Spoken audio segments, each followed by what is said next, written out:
안녕하세요. 송쌤의 영재놀이터의 송쌤입니다. 언어는 자신의 생각과 느낌을 표현할 수 있는 가장 훌륭한 수단 중 하나입니다. 유아 및 아동의 지능을 측정함에 있어 가장 중요한 요소이기도 하지요. 그렇기 때문에 높은 언어 능력은 영재성의 조기 판별에서 가장 유용하게 활용되기도 합니다. 쉽게 말해 우리 아이가 영재일 수도 있겠다는 부모의 첫 의심은 대부분 유아기에 글쓰기나 말하기를 또래보다 잘하는 모습에서 비롯된다는 것이지요. 그래서일까요? 많은 부모님들이 한글이나 영어와 같은 언어의 조기 교육에 큰 관심을 갖고 계십니다. 언어 교육의 적기는 언제인지, 한글과 영어 중 어떤 것을 먼저 시켜야 하는지, 듣기나 읽기와 같은 이해와 말하기나 쓰기와 같은 표현 중 어느 쪽에 치중해야 하는지 등등의 고민을 하시는 학부모님들이 많으실 겁니다. 이에 많은 언어학자들의 연구 결과 및 영재들의 언어 조기 교육 사례 등을 토대로 조기 언어 교육의 적기에 대한 다양한 이야기를 해보도록 하겠습니다. 자, 그럼 오늘도 저와 함께 다이어리를 펼쳐보실까요?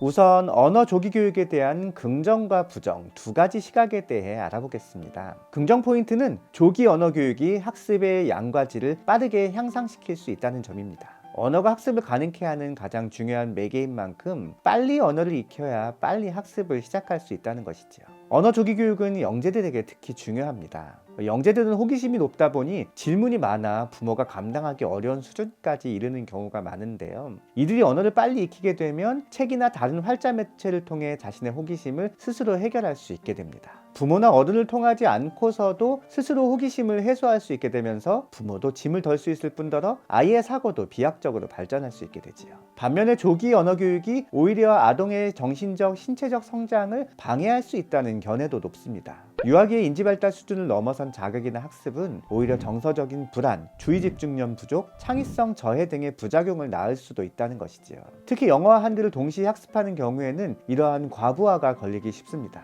봉투값을 아끼기 위해 용량을 넘겨 쓰레기를 우겨 넣으면 봉투가 찢어지는 것과 같은 이치이지요. 그러므로 적절한 타이밍에서의 언어 조기 교육이 중요합니다. 다만 이러한 결정적 시기라는 것이 모든 아이들에게 일률적으로 적용될 수는 없습니다. 그렇다면 내 아이에게 맞는 언어 교육의 결정적 시기는 어떻게 판단할 수 있을까요? 첫 번째 포인트는 언어를 제외한 다른 영역의 능력치 정도입니다. 본격적인 읽기 학습에 들어가면 아이는 자신의 뇌 기능의 일부를 이해하려 합니다. 새롭게 배워야 할 것이 생겼으니 여기에 뇌가 좀 더 집중하겠다는 것이죠.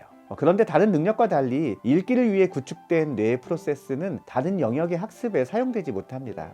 버스만 다닐 수 있는 전용 차로처럼 되어버린다는 것이죠. 다른 영역의 학습이 아직 충분히 이루어지지 않은 상태에서의 읽기 학습은 결과적으로 뇌가 다른 영역의 기능을 충분히 익히는 것을 방해하는 요인이 될 수 있습니다. 그러므로 아이에게 한글이나 영어를 가르쳐야 할지 판단하려면 우리 아이가 언어를 제외한 나머지 영역에서 또래만큼의 수준을 보이는지를 먼저 확인해 볼 필요가 있습니다. 두 번째 포인트는 학습한 언어를 충분히 활용할 수 있는 환경입니다. 여기서의 환경이란 물리적 환경이라기보다는 읽기나 쓰기를 배울 아동이 이를 써먹을 수 있는 기회의 제공이라고 보면 되겠습니다. 이는 읽기를 배우고 나서 이를 확인할 수 있는 적당한 수준의 책이 있는가라는 단순한 물음부터 시작하여 의사소통이 가능한 또래와의 교류가 가능한가와 같은 포괄적인 고민에 이르기까지 매우 넓은 스펙트럼입니다. 아동은 언어를 배우고 나면 이를 매개로 하여 논리, 판단, 추리와 같은 고차원적인 사고를 표현할 수 있게 됩니다. 그러므로 언어학습을 계획하는 부모님께서는 단순한 기능적 언어 교육에서 한 발 나아가 사고력의 향상까지 기대할 수 있는 다양한 경험을 같이 제공해 주어야 합니다. 세 번째 포인트는 시행착오의 경험 정도입니다. 말과 같은 구두 언어는 본격적인 학습 시스템 없이도 아이가 커가면서 겪게 되는 생활 경험을 통해 자연스럽게 배웁니다. 반면에 글을 배우려면 머릿속에서 기호와 상징이라는 추상화 과정이 필요합니다. 말을 배울 때보다 훨씬 더 많은 스트레스를 받게 되지요. 그러므로 글을 배우는 과정에서 자연스럽게 생길 수밖에 없는 인지적, 정서적 부담을 견딜 수 있는 시기가 되기 전까지는 섣불리 언어 교육을 시작하지 않아야 합니다. 한편 이러한 부담을 견딜 수 있는지의 여부는 아이가 그동안 겪었던 시행착오의 정도와 관련이 있습니다. 언어가 아닌 다른 영역에서의 학습 과정에서 시행착오를 이미 겪은 아이는 아무래도 인지 정서적 부담감에 대한 나름의 내성이 있기 때문에 언어 학습도 잘 견딜 수 있습니다. 지금부터는 한글이나 영어를 배울 때 기억해두면 좋을 사소하지만 중요한 세 가지 유의점을 알아보겠습니다. 첫째, 한글과 영어 학습이 동시에 진행될 경우 한글은 쓰기보다 읽기를, 영어는 읽기보다 쓰기를 중점적으로 고려해 주세요. 읽기와 쓰기는 가급적 동시에 진행하는 것이 좋습니다. 쓰면서 읽는 복합 활동이 기억이나 파지에 도움이 되기 때문이죠. 그러나 영어와 한글 학습이 동시에 진행될 경우에는 기억해야 하는 정보량이 많아 과부하가 걸릴 수 있습니다. 그러므로 더 익숙하거나 용이한 것에 중점을 두는 것이 좋습니다. 한글과 알파벳 중 필력이 약한 유아들이 더 쓰기 편한 것은 알파벳입니다. 곡선보다는 직선을 긋는데 필력이 더 많이 소모되기 때문이지요. 대신 영어는 한글보다 음절수에 비해 글자 수가 많은 언어입니다. 티처라는 두 음절의 발음에 teacher 이라는 7개의 문자가 필요하죠. 글자 수는 많지만 음절수가 적다는 것은 유아의 입장에서 읽기의 효율성이 떨어진다는 것을 뜻합니다.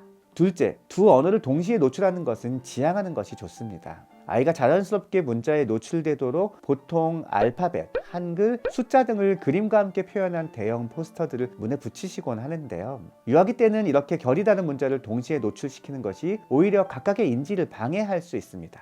한글과 영어를 연달아 학습하는 것도 서로에게 큰 도움이 되지 않지요. 그러므로 이러한 대형 포스터들은 한 곳에 모아 따로 붙이는 것보다는 거리를 두고 따로 붙이는 것이 좋습니다. 두 언어를 연달아 학습하는 것도 가급적 피하는 것이 좋습니다. 셋째, 강도보다는 빈도를 중시하는 것이 좋습니다. 유아는 학습 지속력이 부족하기 때문에 학습 시간과 학습 효과가 비례하지 않습니다. 놀이를 기반으로 하더라도 놀이의 시점에서 학습의 시점으로 넘어가는 순간 이전만큼의 집중을 유지하긴 어렵지요. 최근에 언어교육, 특히 영어교육은 놀이 기반이라는 이유로 긴 시간의 수업을 진행하는 곳들이 많습니다. 교육의 효과성만을 놓고 보았을 때 간헐적인 고강도 수업은 바람직하지 않습니다. 적은 양이라도 하나의 일과처럼 꾸준히 반복하는 것이 효율적인 언어학습을 이끌 수 있습니다. 우리나라에서 조기교육이란 용어는 부모의 과도한 교육열로 인해 부정적으로 인식되어 온 것이 사실입니다. 하지만 조기교육이란 말을 적기교육이란 말로 바꾸면 아이의 수준에 따라 교육의 시기와 범위를 정한다는 매우 합리적인 용어가 됩니다. 영조교육에서는 더욱 그러하겠죠. 지금까지 영재 다이어리의 송쌤이었습니다.